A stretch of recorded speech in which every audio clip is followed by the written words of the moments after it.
Pirates du dé, bonjour et bienvenue sur cette nouvelle vidéo. Comment que vous allez bien aujourd'hui? Bon, on découvre ensemble le starter deck ST06 qui est sorti le 10 mars dernier, en même temps que l'extension OP02 Paramount War. Et donc ce deck préconstruit introduit la nouvelle couleur noire sous le drapeau de la marine.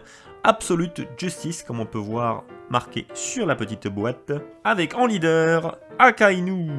Donc ce deck introduit également la nouvelle mécanique de réduction de coûts, afin de rendre les cartes adverses vulnérables. Et on va découvrir ça ensemble tout de suite. On va l'ouvrir. Je cherche le petit couteau pour ouvrir la petite boîte.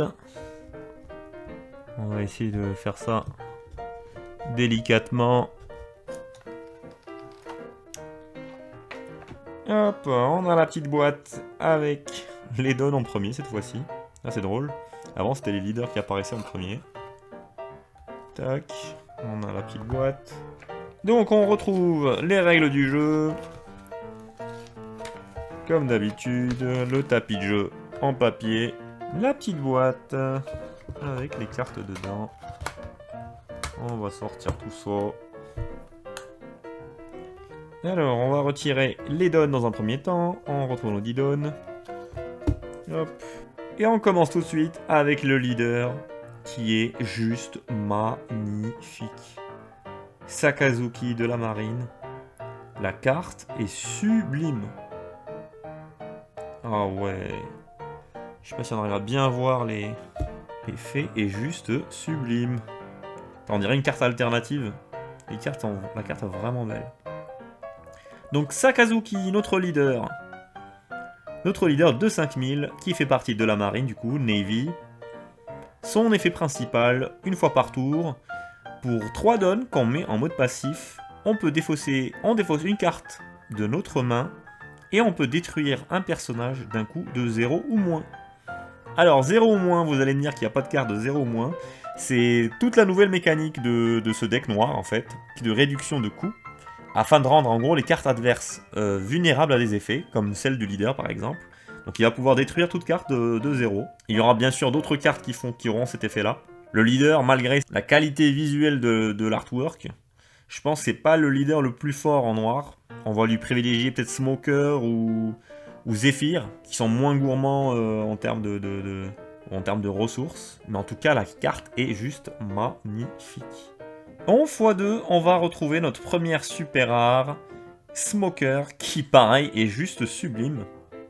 Les artworks donnent vraiment envie de jouer le deck noir. Elles sont magnifiques. Avec le petit effet foil là, c'est magnifique. Magnifique. J'ai dit le mot magnifique au moins 100 000 fois dans cette vidéo.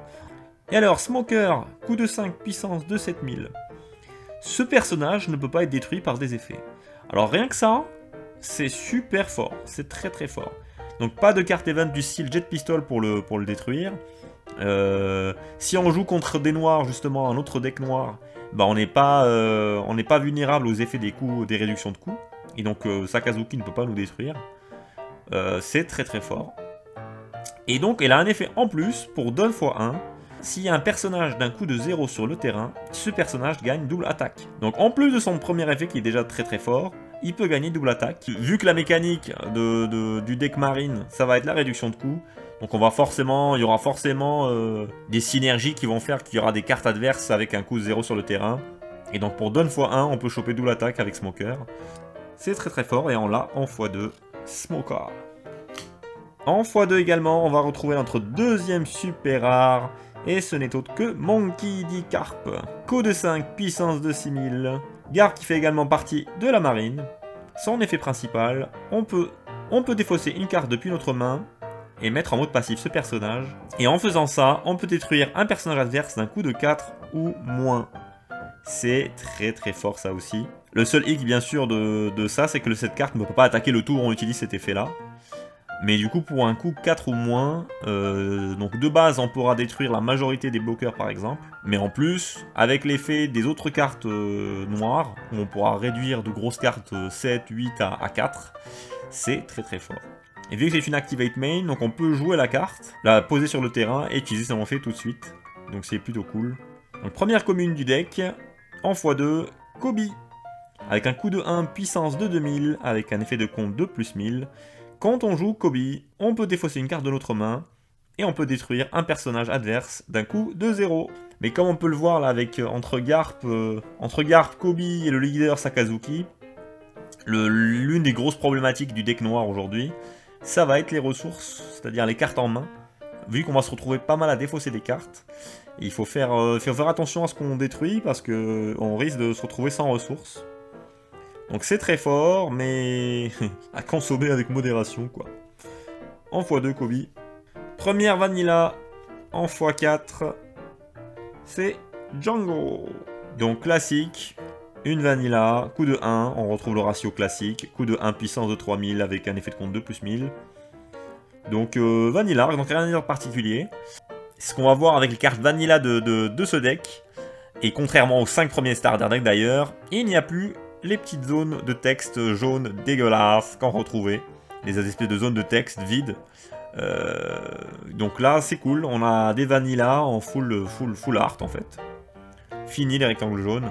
Et d'ailleurs c'est également le cas de toutes les cartes qu'on a vues lors de l'ouverture de l'extension OP02. On a ensuite en x4 Sengoku, coup de 5 puissance de 6000 avec un effet de compte de plus 1000. Sengoku, quand il attaque, on peut réduire le coût à -4 à l'un de nos personnages adverses. Et ça, donc du coup, c'est très très fort. -4, c'est très très fort.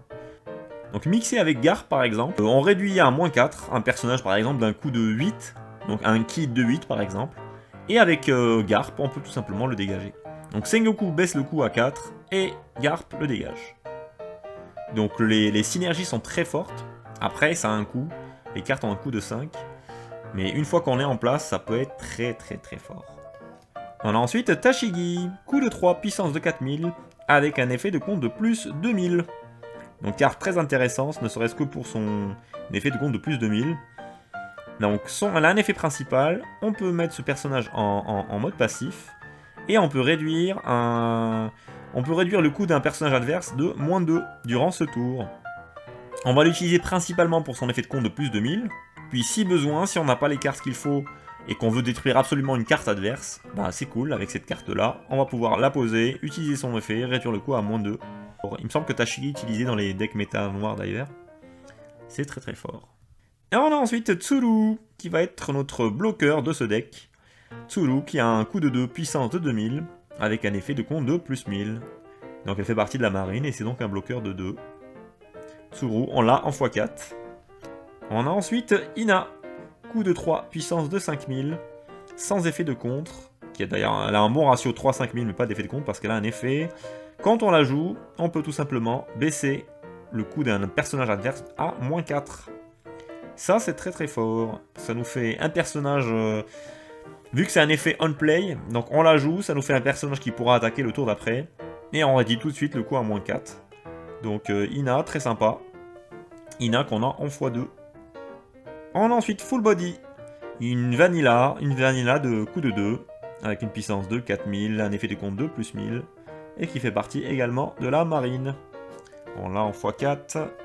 Et on va retrouver ensuite Hermepu. Hermepu en x4, coup de 2, puissance de 3000, avec un effet de compte de plus 1000. Hermepu, quand on le joue, on peut réduire de 3 le coût d'un personnage adverse. Donc pareil, comme pour Ina, on réduit le coût tout de suite avec le on-play, c'est-à-dire quand on le joue. Voilà, on l'a en x4.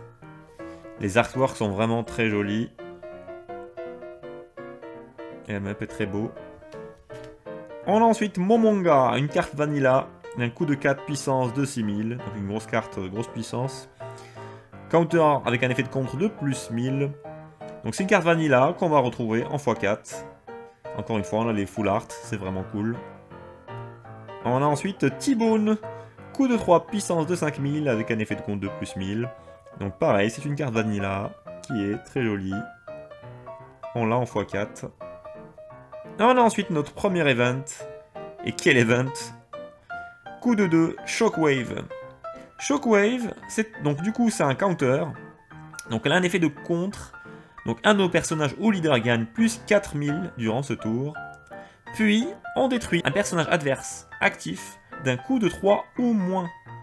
C'est très fort. On avait un équivalent qui était le Red Hawk dans l'OP01 chez les rouges.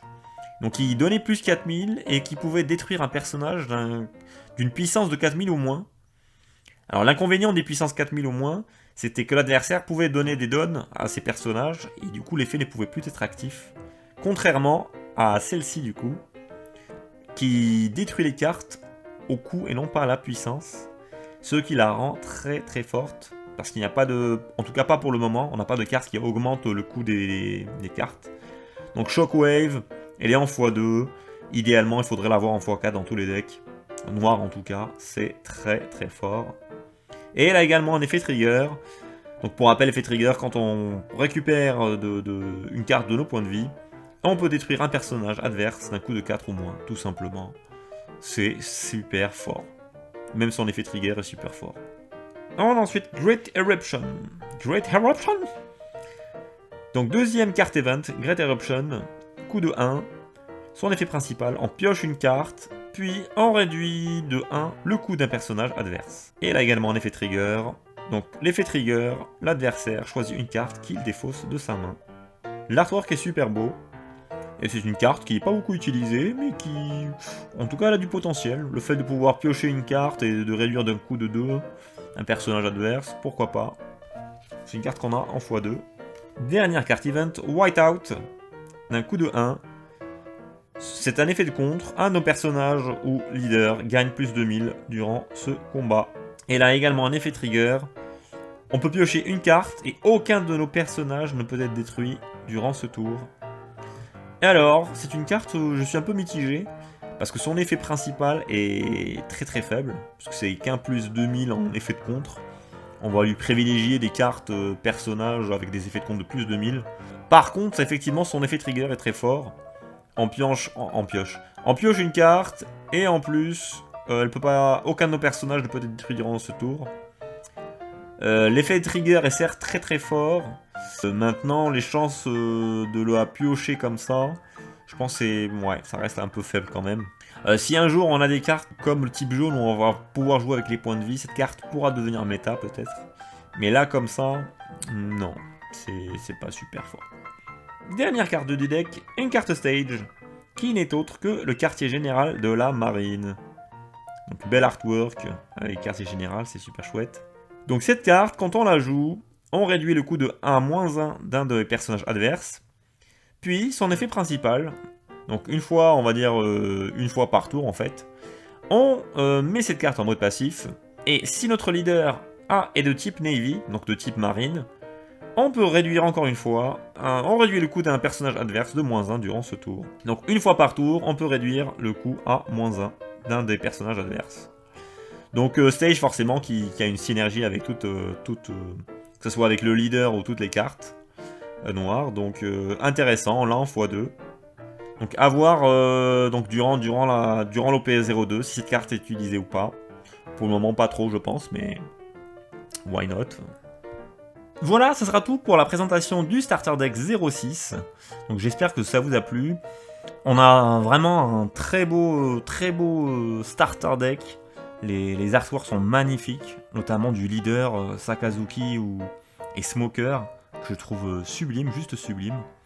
Donc il introduit la nouvelle mécanique, c'est vraiment très chouette. On peut se construire des decks très fun avec les decks Smoker ou Zephyr qui est violet et noir, comme vous l'avez pu le voir dans la présentation de l'extension OP02. J'essaierai de faire des petites idées de deck que je vous présenterai par vidéo. Des idées de construction de deck qui peuvent être très sympas. Bon, je pense que j'ai fait le tour, Vous avez l'habitude maintenant, mais je vous le dis quand même. N'hésitez pas à vous abonner à la chaîne pour ne rien rater, de liker, de lâcher des petits commentaires, ça fait toujours plaisir, de faire des petits partages. Et je vous dis à très vite pour de nouvelles vidéos. A plus, ciao ciao.